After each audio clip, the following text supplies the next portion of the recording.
Encara que sumin majoria, José Montilla diu que no tornarà a governar amb la fórmula del tripartit amb Esquerra Republicana i Iniciativa per Catalunya.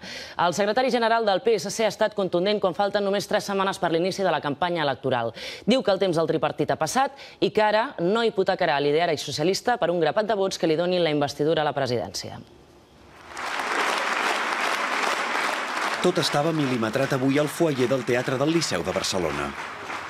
Sota el lema Punt i a part, José Montilla volia fer precisament això, un cop de timó que canvia el rumb del vaixell socialista quan només falten 5 setmanes per les eleccions.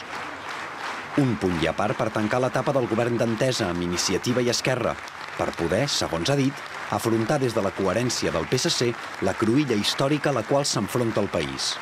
Allunyar-se d'una banda de l'independentisme creixent dels republicans i tirar endavant les reformes necessàries per superar la crisi, desmarcant-se d'Iniciativa.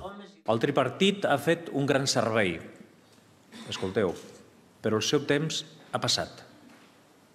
Dic això, però jo no me'n penedeixo, però no el reeditarem, encara que sumem.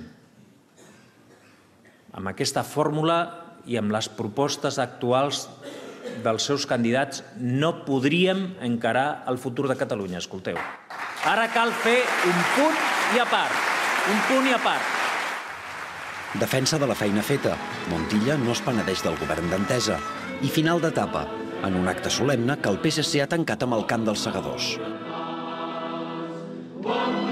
Mai abans Montilla havia estat tan contundent descartant la reedició del tripartit. És molt més taxatiu ara que quan se'n desmarcava avui fa exactament 4 anys en plena campanya electoral. La meva aspiració no és reeditar el tripartit. No és reeditar el tripartit. Les coses han canviat. No estem a finals de l'any 2003. A l'any 2003 cal recordar que hi havia un govern amb majoria absoluta de José María Aznar a Madrid.